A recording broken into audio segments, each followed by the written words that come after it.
Bien, vamos a dar inicio a la sesión del día de hoy, en donde vamos a establecer algunas cuestiones sobre los sujetos de los derechos humanos. Ya previamente habíamos agotado lo que es el concepto básico de lo que es derechos humanos, de lo que son la referencia histórica de estos elementos constitucionales y cuál es la importancia que ha tenido a lo largo de la historia esta condición de hacer respetar los derechos humanos, ¿no? De hacerlos visibles, de hacerlos tangibles incluso. Y que en esta parte, al hacer la referencia de las convenciones europeas, de algunas convenciones en Estados Unidos, y sobre todo hoy día que México pertenece al sistema interamericano, debemos entender que los derechos humanos, al ser una serie de prerrogativas jurídicas que nos otorga la propia Constitución Política, atenderán siempre a privilegiar el principio por persona y el principio de los más vulnerados, de los más desprotegidos ante las instituciones o bien ante la propia ley. Para ello, los derechos humanos preceden de ciertos movimientos políticos sociales, pero también de aquellos activistas que han hecho parte importante de reconocimiento a esta cuestión constitucional. Recordemos que México es un país precedido de diferentes movimientos geopolíticos en donde se han visto inmersos incluso hasta masacres, ¿no? Ahí hago referencia en el video explicativo a algunas de ellas que vamos a retomar en unos minutos para que entendamos cuáles son las verdaderas directrices de estas cuestiones, ¿no? Entonces, partiendo nuevamente, mi querida Fabiola, del concepto básico, ¿le tiene alguna duda? ¿Tiene alguna pregunta sobre el concepto de derechos humanos? No, profesor, ninguna, hasta ahorita ninguna. Muchas gracias. De acuerdo, gracias a usted.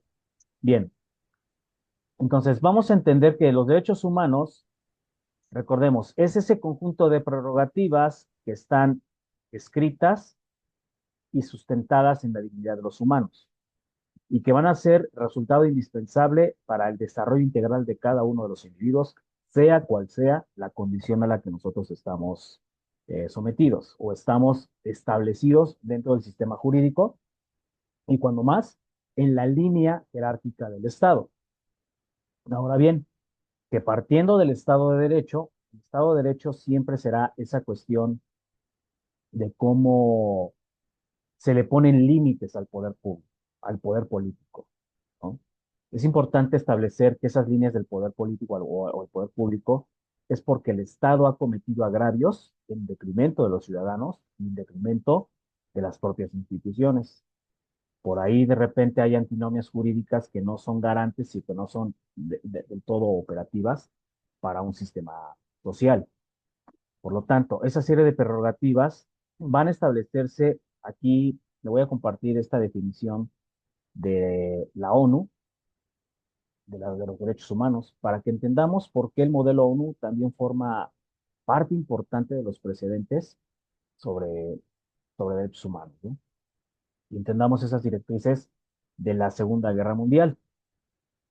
Entonces, aquí en esta cuestión nos dice que son esas garantías jurídicas de carácter universal que van a proteger a los individuos contra las omisiones o acciones que van a interferir en las libertades, que van a interferir en aquellas condiciones de derechos fundamentales o bien las garantías que vienen en la Constitución, pero que principalmente atentan contra la dignidad humana, ¿de acuerdo? Pero que de manera particular y en atención a cada una de las legislaciones que hacen un sistema jurídico, la materia de derechos humanos siempre va a obligar a los gobiernos, esencial y principalmente, a tutelar el bien jurídico mayor, que son esta parte del reconocimiento de las personas como seres humanos, como individuos, como sujetos de derecho, pero también a respetarles estas cuestiones de propiedad, de libertad, de seguridad jurídica y de protección a la vida misma. ¿De acuerdo? Entonces, en esta perspectiva de los derechos humanos, recordemos que son inherentes. Nosotros nacemos con ellos. No los podemos dividir, no los podemos enfocar, no los podemos hasta cierto punto desalienar. Entonces, los derechos humanos, de acuerdo a sus rasgos universales y esenciales, van a tener diversos atributos, ¿sí? van a tener diversas características que los van a hacer hasta cierta condición eh, preponderantemente fuertes ante cualquier condición de sistema jurídico social. Esas características partirán primero de que son intrínsecos, o sea, todo el mundo nace con derechos humanos.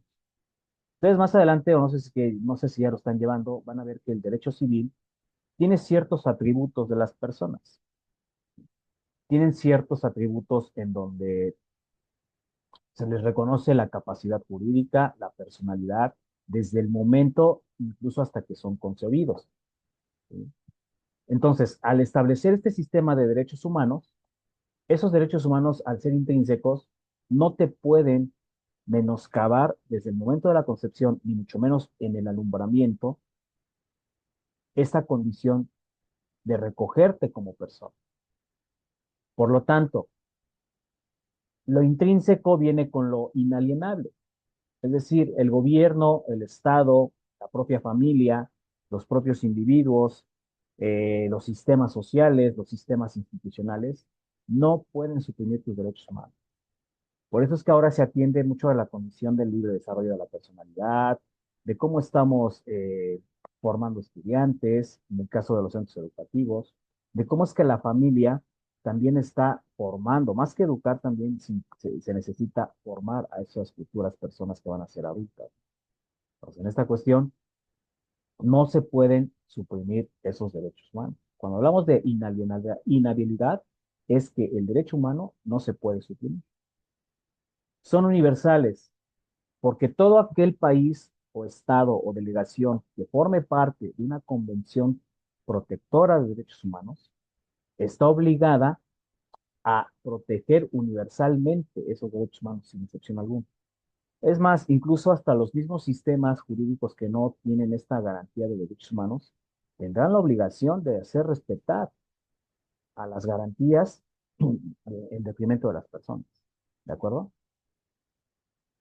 Por ahí tenemos países en el Medio Oriente como Qatar, Emiratos Árabes Unidos y otros tantos más en donde todavía la mujer está sometida a lo que es el machismo, ¿no? A lo que es la voluntad de los hombres.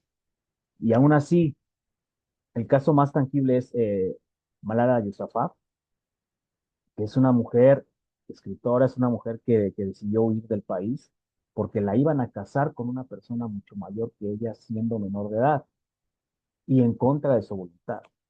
Pues la historia de Malala Yousafzai es esa condición, ¿no? De que ella le exige a través del tratado internacional a otro estado intervenir porque su estado natal no le garantiza esos derechos al libre desarrollo de la personalidad, al libre desarrollo de con quién deseo casarme, de con quién estoy establecido en esta condición de querer formar un fin, ¿de acuerdo? Entonces, no se pueden dividir esos derechos humanos, no, o sea, son indivisibles. ¿Por qué?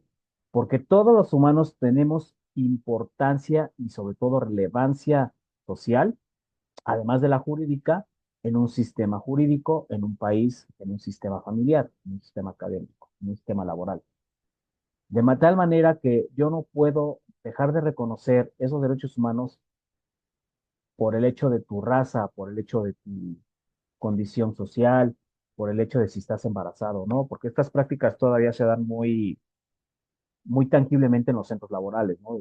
Discriminan a las mujeres por el hecho de estar embarazadas, ¿no? Entonces, eso es muy grave todavía. Desde luego, son interdependientes porque aparte de que están interrelacionados unos con otros con los principios que la semana que entra vamos a explicar, los derechos humanos también tienen que estar interdependientes y relacionados con el sistema jurídico, con el sistema de normas, con el sistema internacional, o sea, el derecho, lo que llamamos el derecho internacional. Entonces, si en alguna de las condiciones de avances jurídicos o sociales se ven afectados esos derechos humanos, el gobierno o el Estado, de la mano con las instituciones, necesitarán atender esa condición de vulnerabilidad en contra de la persona que ha sido afectada. ¿De acuerdo? Entonces, si se ve afectado un derecho humano, se ven afectados todos los demás. Por ejemplo, el libre tránsito. Si a mí alguien me cuarta mi derecho a tránsito, no nada más me está afectando el libre tránsito, me está afectando ya condiciones de trabajo, condiciones laborales, condiciones académicas, condiciones de desarrollo, condiciones económicas. Entonces, hay que entender que esa interdependencia de los derechos humanos está relacionado con todo el conglomerado de garantías que tenemos en la Constitución política. Obviamente, esos derechos humanos son imprescriptibles. ¿Por qué? Porque no tienen vigencia, no tienen esa condición de ser caducos, así a grosso modo, ¿no?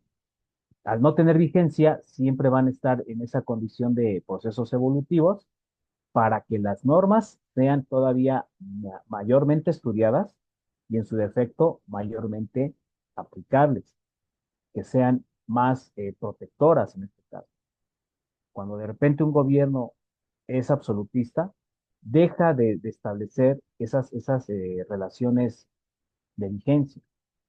Cuando un gobierno empieza a elaborar proyectos de ley a vapor, no tiene esta cuestión de cómo la vigencia de la ley y sobre todo el principio de progresión desaparta esa condición. Desde luego, a diferencia de las normas jurídicas que están en los catálogos de leyes, los derechos humanos son inderogables, no abrogables. O sea, no los puedes quitar de la ley, no los puedes quitar ni siquiera un fragmento, un pedazo, ¿verdad? Como en cualquier sistema, ¿no? Entendemos que ahora se han abrogado los códigos nacionales, perdón, los códigos de procedimientos penales y civiles en las 32 entidades federativas para homologar en un solo documento esa ley adjetiva. Pero el derecho humano no podía caber en esa posibilidad, ni siquiera de derogar parte de ese reconocimiento de ley. Sin embargo, se le pueden agregar otras condiciones, como lo vimos la semana anterior con la historia de los derechos humanos. O sea, ahorita estamos en esta condición de la cuarta o quinta generación, donde se agregaron condiciones a los pueblos afromexicanos, condiciones ahorita ya, también para la comunidad LGBTQI+, y sobre todo, que a través de esa protección de derechos colectivos, vamos a entender por qué también la Suprema Corte de Justicia de la Nación emitió jurisprudencia en donde no se pueden casar los menores de edad, no deben casarse los menores de edad, ni entre menores, ni sobre todo de menores con mayores, sobre todo en atención a esta parte de los usos y costumbres, principalmente en las comunidades indígenas, ¿no? En donde yo me rijo bajo mi ley de usos y costumbres porque es una ley de costumbre, lo que hablamos en las fuentes del derecho, la costumbre de repente se hace ley, pero por supremacía humanista, por supremacía constitucional, tus usos y costumbres no pueden violentar derechos fundamentales de tus menores que habitan en esos pueblos. ¿Por qué? Porque tú te debes al interés superior del menor, y eso lo marca la Convención Americana de Derechos Humanos sobre los derechos de los, esos derechos de los niños, niñas y adolescentes, ¿no? Que entendemos ahora deben privilegiarse incluso hasta rango constitucional o bien rango interamericano en materia de derechos. Por eso es que al ser inderogables tienen que contener una evolución continua, una realidad, estudiar la realidad social que se está viviendo en cada momento, en cada época, en cada país. México ha sido precedido de graves violaciones a derechos humanos, desde el caso Rosendo Radilla Pacheco, desde el caso Campo Algodonero, actualmente el caso de Maricel Escobedo ahí en Chihuahua, con el tema de su hija Rubí y el feminicidio. Entonces hay que entender que esta condición va a incluir medios sanos, medios protectores, medios económicos productivos, con mejores procesos productivos, y que en esta cuestión vamos a entender esa tutela a vivir en santa paz o en sana paz, como digo. O sea, mientras más tutelar sea mi sistema jurídico, menos fallas voy a tener en cuanto a la aplicación de ley, en cuanto a esa observancia general, porque mis ciudadanos van a ser de primer nivel y van a tener esa condición de cómo operar el sistema. ¿Hasta aquí dudas, Fabiola? No, ninguna. Muchas gracias, todo bien. Perfecto. Entonces, vamos a ver a continuación quiénes son los sujetos. Ya entendimos estas condiciones de quiénes son los sujetos de derechos humanos, hacia quiénes están dirigidos, hacia quiénes deberían de privilegiar esas condiciones de ley, ¿no? Esas características. Entonces, obviamente aquí vamos a ver otro tipo de características en la materia para que también entendamos cómo poder llegar a los sujetos de los derechos humanos. Entonces, decía yo que por un lado, el derecho humano es universal. El derecho humano adopta su condición desde 1948 con la Asamblea General de la ONU y esa Declaración de Universal de Derechos Humanos atiende a ese aseguramiento y protección universal de estas condiciones a través de todas las legislaciones nacionales e internacionales, pero también a través de los organismos e instrumentos internacionales, como es el Pacto de Declaración Universal junto con el Pacto Internacional de Derechos Civiles y Políticos, el Pacto Internacional de Derechos Económicos, Sociales y Culturales que se aprueban en los años de 1966 y 1976, con efecto vinculante y obligatorio para todos los estados parte. Cuando nosotros hablamos de estados parte es porque el país o la delegación participante ha firmado el convenio, ha firmado el acuerdo. México ha firmado esos acuerdos. Entonces, la característica principal de los derechos humanos es esta condición del respeto y característica imprescindible del desarrollo de las personas. Por eso es que nosotros vamos a analizar 10 puntos clave, ¿no? Los derechos humanos son intrínsecos, ya lo referimos. ¿Por qué? Porque todas las personas al nacer los tenemos. No podemos renunciar a una costa de mi propia voluntad. Si yo decidiera renunciar a mis derechos humanos, el Estado se encuentra en la obligatoriedad de respetarme. Se encuentra en esa obligatoriedad de que yo no se los puedo transferir a ninguna otra persona. Son derechos inalienables porque nadie los puede suprimir bajo ninguna circunstancia. Nadie puede despojarme de mis derechos humanos. Y en esa condición, viene el gobierno o el Estado mismo suspenderlos, pero no suprimirlos. Son universales porque todas las personas tenemos derecho sin discriminación a que se nos respete como calidad en cualquier parte del mundo. En esta interdependencia de derechos políticos, el libre derecho a que yo ejerza la libertad de asociación, la libertad de expresión, a la igualdad y a la no discriminación, a que yo tenga posesiones, a que yo me encuentre reconocido en un territorio, porque esta interdependencia es esa estrecha relación de los derechos, por un lado, de las obligaciones, por el otro, pero también el favorecimiento progresivo de lo que es el ejercicio de la ley. Por el otro lado, a que se me respete en mi desarrollo integral. ¿Por qué? Porque será parte de mi individualidad. Desde que yo estudio el nivel básico hasta que yo concluya quizá hasta un posgrado, porque eso será mi proyecto. El derecho a la salud, el derecho a la vivienda, el derecho al trabajo, al libre tránsito. Por eso esa interdependencia va también de la mano con los derechos civiles y políticos a partir del artículo 30 constitucional y cómo está constituida la parte orgánica de mi constitución política. Desde luego, al tener esta característica de indivisibles, perdón, esta característica de ser indivisibles, no pueden prescindirse unos de otros. Todos los derechos humanos están interrelacionados. No hay separación ni jerarquía. Por eso siempre están en la misma línea horizontal. Entonces, aquí son progresivos porque el gobierno, el Estado o la delegación no me los puede limitar, eliminar, ni mucho menos restringir. Al contrario, ese principio de progresión atenderá a la mejora constante del sistema jurídico. Desde luego, los derechos humanos no prescriben porque no tienen fecha de caducidad. Son inderogables. ¿Por qué? Porque esta característica atenderá a las normas internacionales, regionales o nacionales, pero contemplan siempre esa no afectación de las normas establecidas en materia con enfoque de derechos humanos. Desde luego, su proceso evolutivo nos va a marcar quiénes somos los sujetos de los derechos humanos. Y aquí lo vamos a definir. Entendemos por sujetos a esas personas o grupos de personas contra quien está referida ese tutelaje y ejercicio de las garantías de derechos, pero también de obligaciones, y principalmente, hablando de derechos humanos, esas condiciones de privilegios que hablábamos la semana anterior. El artículo 16 de la Declaración Universal va a establecer que todos tenemos derecho a que sean reconocidos nuestras condiciones como personas, como seres humanos, que no se nos cosifique, que no se nos segregue.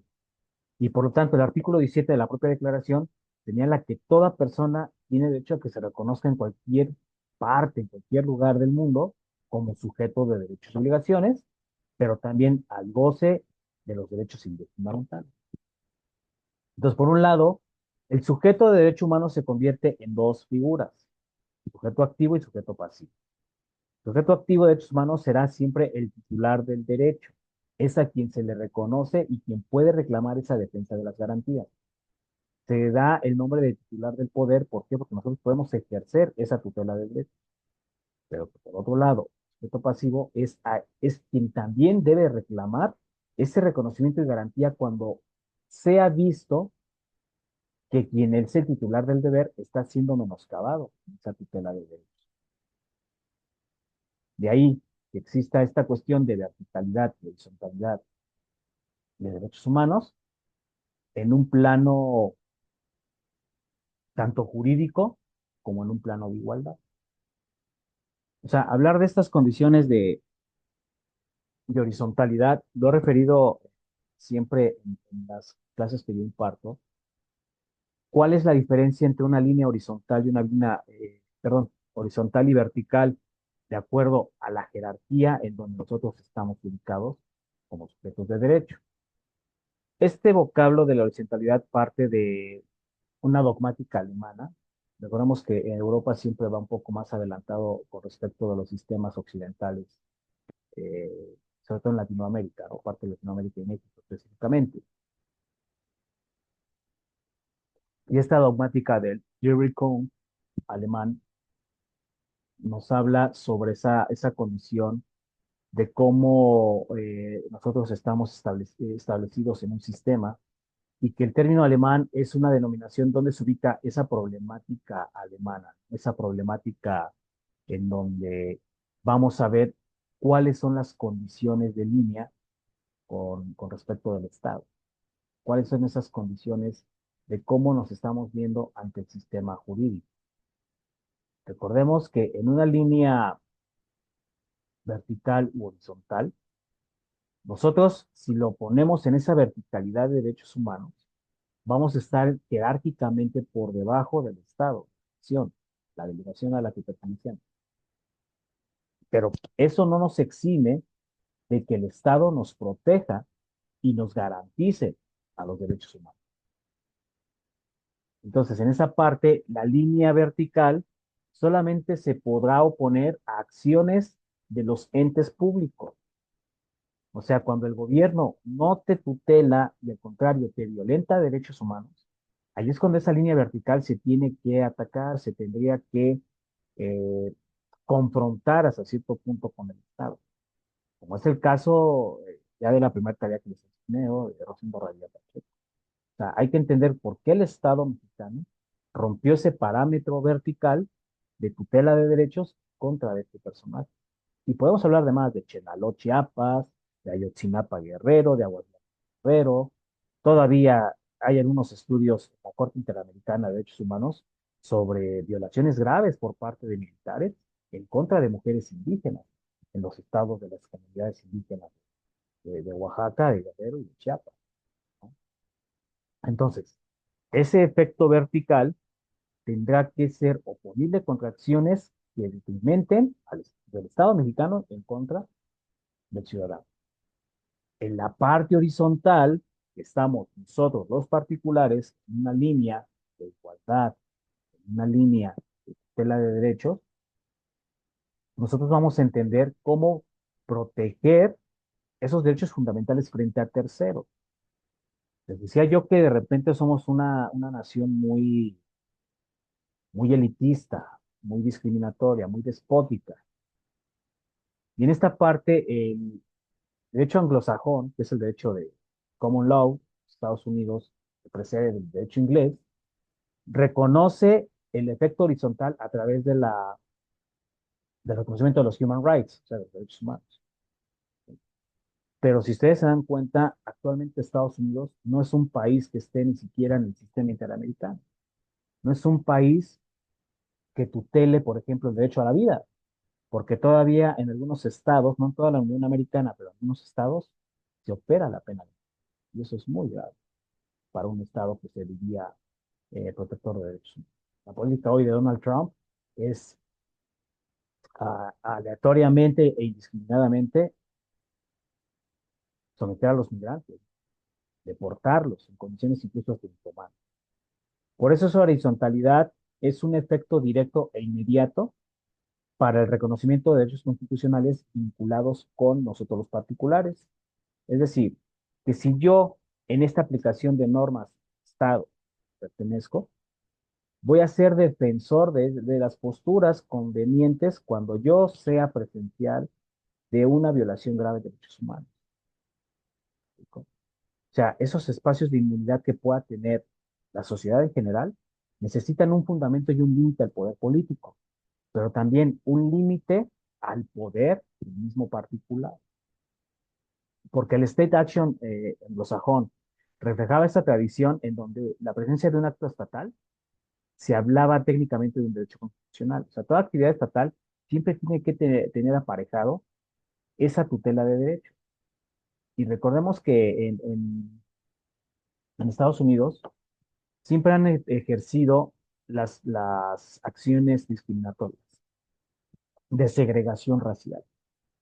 Les comentaba yo en el video explicativo que se busquen en YouTube o a ver en cuál, o si pueden comprarla, se llama la película Billy Jack, y es un caso de un indígena que asesina por legítima defensa, pero por condiciones raciales. Hay un caso de violación en esa película. Entonces, Profe, perdón, perdón sí, que lo interrumpa. ¿Cómo dijo que se llamaba? se llama Billy Jack. Si quiere Ok, ahorita se lo escribo en el chat ok. para que tomen nota ahí. Y yo de verdad les sugeriría que la consiguieran, Ah, porque la verdad la connotación del contexto es muy interesante, porque precede de un evento de violación y cómo es que se desata una tragedia en esta condición. Cómo de repente nosotros somos invisibles ante lo evidente. Si vemos a alguien que está discriminando, incluso en los centros educativos, ¿no? Ya casi coapodo, de que el choco, el negro, la greñuda, todo eso, o sea, son denostaciones muy despóticas que no deberían operar. O de parte del estudiantado al profesorado también, ¿no? Que de repente nos ponen montes o apodos. Eso no debería operar. Entonces, dentro de la horizontalidad de los derechos humanos deben de ser inmunes frente al poder público, porque quien tenga la capacidad de gobernar esas relaciones de los particulares tendrá también la obligación de respetar esas condiciones de poder público particulares. Ahora, debemos distinguir que entre lo público y lo privado siempre tienen que estar esa consistencia constitucional de derechos fundamentales para respetarlos en arraigo de supremacía constitucional y cuando más de supremacía a los ordenamientos jurídicos. Ahora, dentro de la tarea que yo les dejé la semana anterior, hablábamos de esta condición de por qué el tratado internacional jamás puede estar por encima de la constitución política. Jamás. Podrá estar a la par cuando haya violaciones graves a derechos humanos. Pero con la reforma del 10 de junio del 2011, en el caso expediente varios 912-2010, la constitución política es reformada y se reconoce el derecho de tratados como parte de un sistema vinculante, que así lo marca la Constitución Americana. Pero otro de los efectos jurídicos dentro de la horizontalidad de derechos fueron las omisiones que tuvo la Fiscalía en contra de la familia de Rosendo Rodríguez Pacheco. Vamos a analizar también, eso creo que va a ser su segunda o tercera actividad, el caso de Maricel Escobedo. Es muy puntual que ustedes lo vean en esta plataforma de contenido streaming, la de la N, para no quemarme ahorita en YouTube. Ajá. Traten de buscarlo y vean esas violaciones graves por parte de los particulares en contra de particulares. Y ahí es cuando la esfera social y jurídica pierde esa perspectiva de las vertientes de vinculación entre los derechos humanos y el Estado mexicano. Nosotros tenemos que tener aquí estas condiciones dentro de las objeciones de Dietrich Kong alemán, que la primera cultura tradicionalista es defender a la Constitución a costa de lo que sea, y que tu Constitución te defienda a costa de lo que sea.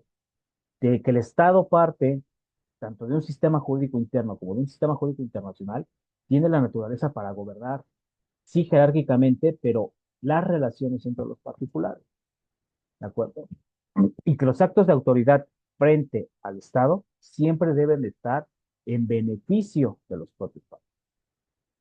La segunda objeción es que el legislador tiene la obligación de estar revisando constantemente los estatutos legislativos, porque probablemente las leyes ya no puedan ser tan vigentes ni tan garantes para una población, y hay que modificar ese planteamiento de la legislación como tal.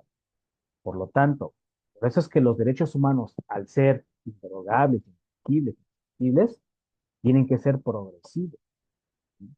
Entonces, cuando una legislación ya no privilegia el interés particular del ciudadano y se la pasa privilegiando el del Estado, ya no hay visibilidad de los derechos humanos. Se está perdiendo ese mandato perfecto, neutral e imparcial. ¿Y dónde quedaría entonces la exigencia del particular en una línea horizontal para exigir a los derechos? Vamos a revisar más adelante también la historia de cómo nace la Comisión Nacional de Derechos Humanos y cómo es que ahora esta comisión está incluso hasta politizada, ¿no? Porque ya no es como hace todavía unos 10, 15 años que todavía protegía ciertas condiciones de vulnerabilidad. Y desde luego, que a través del método judicial, la acción de la ley, o sea, el amparo contra leyes, técnicamente tiene que ser el instrumento idóneo y de protección. ¿Para qué? Para que ustedes recurran a esa garantía constitucional que otorga la propia ley y promovamos agravios en contra de ciertos actos de autoridad, de ciertas sentencias que ya no son favorables, o bien de ciertas condiciones, por ejemplo, en tema de desaparición forzada de personas, ¿no? Que antes te decía la autoridad, tú tienes que dejar que transcurran 72 horas para que presentes la denuncia. No, hoy desde el momento cero, desde el minuto cero, tú puedes promover juicio de amparo indirecto para que el Estado comience a investigar la desaparición forzada de algún conocido, de algún familiar o de una persona que se encuentre sujeta o sometida a esta conducta. Como parte de la tercera objeción a esa verticalidad de horizontalidad de derechos humanos, entendemos que la Constitución tiene que estar vinculada con sus derechos fundamentales, tiene que proteger esos derechos subjetivos del ciudadano y en el contexto ordinario del derecho mismo, para que el propio sistema constitucional, a través de fuentes y valores entre los particulares, fomente esa lógica de los sistemas jurídicos ordinarios. O sea, que sea un eje mediador entre los conflictos que lleven los tribunales, mediación o bien la propia particularidad de las autoridades en los ayuntamientos, en los estados. ¿Me explico? Obviamente, esta horizontalidad siempre tiene mucho que ver con el libre albedrío de las personas, porque cada uno de nosotros tenemos esa libertad de si ejercemos violencia o si dignificamos a la persona. Esa libre voluntad de no discriminarnos ni violentar. Por eso dentro de las exigencias, y a lo mejor aquí no lo abordé al inicio de la materia, y eso fue una omisión por parte mía, exponerles los criterios de evaluación, exponerles cuáles son las reglas del juego. Pero creo que estamos ya avanzando a grados más elocuentes de esta carrera que noble que ustedes acaban de elegir, y siempre deben de atender como abogadas al principio pro persona, al principio del que los requiera en esa inmediatez o inmediatez del derecho humano.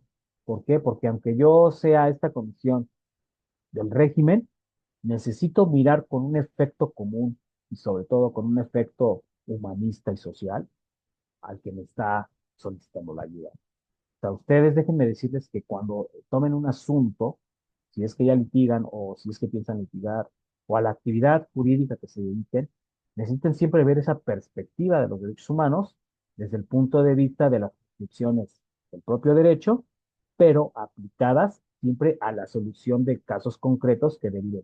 ¿Me explico? Entonces, en esta condición, el principio de horizontalidad siempre va a aludir a que no solo el Estado tiene la obligación de velar y respetar los derechos humanos, sino también nosotros en este principio de horizontalidad de la propia jerarquía que nos otorga la Constitución, también nosotros particulares tenemos que proteger, velar y respetar esos derechos. ¿De acuerdo? ¿Hasta aquí tenemos dudas? Sí, profe, tengo varias. Acabo Sí, de conectarme. adelante. ¿Es película la que dijo que viéramos? ¿Es libro? Porque no Es puse como que película, atención en eso. es película. Es una película de los años 60 que precede de, o sea, es como una trilogía ahí, pero yo específicamente me aboco a Billy Jack, porque en Billy Jack empieza con un tema sobre un embarazo juvenil, pero aborda muchos temas de discriminación por parte de la sociedad estadounidense en contra de los pueblos indios, ¿sí? En contra de cómo es que los empiezan a segregar de los pueblos, cómo a través del elemento despótico y omisor de las autoridades, esto desencadena una verdadera tragedia. Y entonces aquí vamos a entender mucho del efecto particular de residualidad en cómo es que el propio particular también discrimina sin necesidad de que el Estado lo haga, sino más bien nosotros a veces entablamos esas condiciones despóticas o despectivas y empezamos a cometer agravios contra el propio particular. Pues más o menos es la tesitura de Billy Jack. O sea, generalmente cuando yo imparto esta materia, les hago ver esa parte de ese contexto social, a lo mejor desde el punto de vista anglosajón, pero que lo cuadren al punto de vista en México. ¿Cómo somos realmente como sociedad? O sea, vean cómo es la sociedad. ¿Alguna vez, ¿En alguna? qué plataforma lo podríamos ver? Por ejemplo, ahorita ya me metí, pero en Prime Video no dice que no está disponible actualmente en mi ubicación. Ujú. Mm, No, ¿Por qué? difícilmente la van a encontrar en plataformas de streaming. Yo les sugiero que la busquen en YouTube o bien que la compren. Es, es, es muy difícil conseguir esta película, pero si la pueden conseguir, les va a servir de mucho para entender lo que estamos hablando a lo largo de este curso. Ujú. Ok, ok. Gracias. Pero de que la encuentre, la encuentre. Eso se lo puedo asegurar. Bien, Ok, profe. ahora, dentro de los elementos constitutivos de los derechos humanos, ya entendimos que la relación jurídica en materia de derechos humanos es el Estado, los sujetos activo y activo en un plano vertical y horizontal, pero también en ese efecto tutelar de derechos, ¿sí? Por lo tanto, nos dice el Código Civil que nosotros tenemos y poseemos atributos de la personalidad: un nombre, un apellido, un patrimonio, una capacidad de goce y ejercicio, un estado civil, entre otros. Pero desde el significado de derechos, ¿cómo se nos reconoce como personas? A través de la Constitución, pero a través de los organismos jurídicos, porque tenemos derecho a recibir educación, a recibir cuidados, a recibir salud, a recibir diversión y esparcimiento. Por lo tanto, esa colectividad de sujetos va a entender cómo estamos proyectando al derecho como fin común, a los derechos humanos como máximo exponente de tutela de garantías de una constitución frente a las futuras generaciones, ¿sí?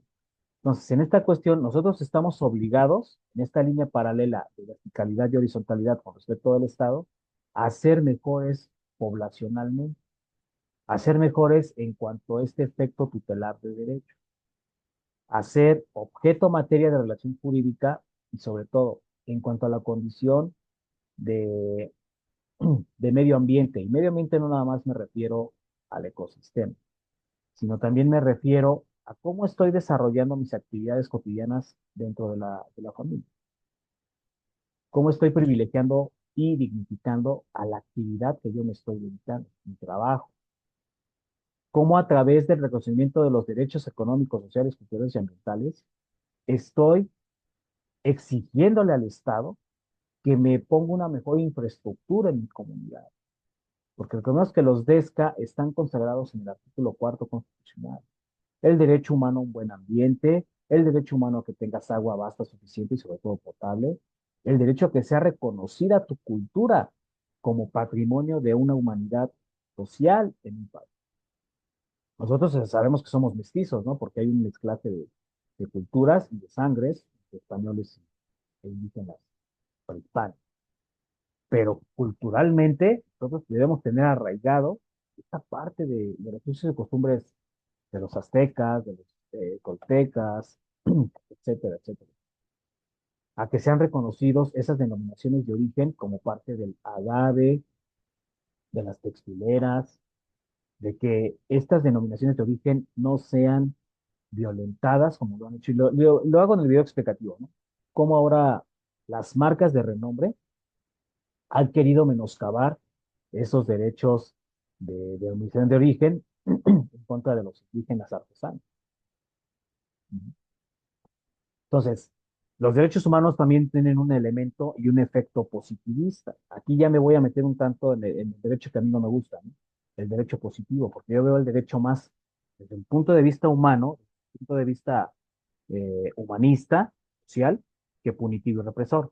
Pero si el derecho humano, hasta cierto punto y en ciertas condiciones, no es, no es tutelado y no es privilegiado, pues entonces ya desde el efecto positivo tendrás que recurrir a los instrumentos internacionales para que se hagan valer eso y exigirle a tu Estado desde dentro cómo estás trabajando tu sistema normal, cómo estás trabajando tu sistema social, en tu sistema institucional. ¿Por qué de ahora los burócratas siguen en esta línea de seguir menoscabando derechos fundamentales? Desde la atención médica, ¿cómo están los centros de salud pública? Desabasto de médicos, desabasto de insumos, desabasto de fármacos. Entonces el Estado ahí no está tutelando, más allá de si se hace política o no con eso, no está tutelando.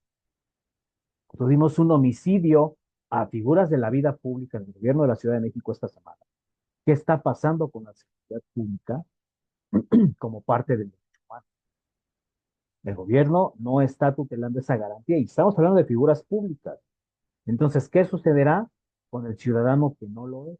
¿Qué sucederá con el ciudadano que día con día sale a trabajar a bordo de transporte público y sale con la expectativa de si le van a suceder cosas indeseables o que no sean de carácter ordinario? Hoy día tenemos que tener servicios de salud de calidad, seguridad pública profesional, educación privilegiada en muchas de las comunidades más desapartadas del país. Y no nos vamos al interior de la República, vamos a ir a la propia Ciudad de México o las zonas conurbadas del Valle, en donde las poblaciones de marginación no acceden a la escuela. Aquí es cuando el efecto positivo del derecho humano tiene que hacer obligatorio que se aplique lo que está consagrado desde el artículo primero constitucional y hasta los 29 que son de las garantías constitucionales individuales. Que el Estado entonces, ahora sí, en ese efecto positivo, entienda que debe tutelarnos esos derechos, que nosotros como particulares también hagamos valer esa positividad o ese efecto positivo del derecho humano para que nosotros mismos privilegiemos estas condiciones y entendamos el significado jurídico del ámbito del derecho humano. O sea, no nada más es establecer que es una serie de prerrogativas consagradas en el artículo primero constitucional. No, hay que entender su efecto jurídico, cómo está participando la ley en la materia garantista de los propios derechos humanos. ¿Qué objeto en mi relación jurídica tengo yo como particular para establecer esas líneas o esas directrices de tutela de derechos para que el Estado sea verano? Por eso los colectivos en materia de derechos humanos, cuando ya participan, sobre todo cuando hay agravios en materia penal o que hay represión y supresión de movimientos políticos, como el caso de Atenco en el Estado de México, ahí te hablan de ese efecto jurídico, que el Estado mexicano fue omisor o fue represor, perfecto, ¿no? Y no te tuteló esas garantías. Que hasta cierto punto el Estado entienda cuáles son esas condiciones de cómo estamos actuando frente al Estado de Derecho. ¿Qué límites le estamos poniendo al propio gobierno, a la propia delegación a la que pertenecemos? O sea, ¿por qué es relevante el caso Campo Algodonero? Porque aquí el Estado mexicano no garantiza ese efecto jurídico de los derechos humanos al no proteger a las mujeres por temas de homicidios en razón de ser mujeres. Tan es así que trae arraigo constitucional y llega a la siguiente alzada, que es la Corte Interamericana, para que el Estado mexicano sea sentenciado y castigado y se agregue al catálogo de delitos en materia penal federal esta figura de delito. Más allá de lo controversial que pueda ser o no la conducta, bueno, esos son los efectos. Si volteamos a ver al Comité CEDAW, a la Comisión Belém do Pará, que son dos convenciones en favor de ustedes, mujeres, ¿para qué? Para entender los efectos sociales y jurídicos cuando el Estado mexicano no ha sido por completo tutelar de esos derechos. Entonces aquí hay que entender esa condición de cómo estamos estableciendo nuestro sistema social para poder reclamar el sistema jurídico y más que reclamar, para poder hacerlo valer. O sea, no se trata tampoco de que te pelees con el Estado. Más bien, entiende ese efecto positivista del derecho humano para que lo puedas hacer valer en momentos clave que tú te sientas menoscabado. ¿De acuerdo? ¿Hasta aquí hay dudas, preguntas? No, profe, ninguna. Bien, No, ninguna. correcto. Bueno, entonces, con esto doy por concluida la sesión del día de hoy.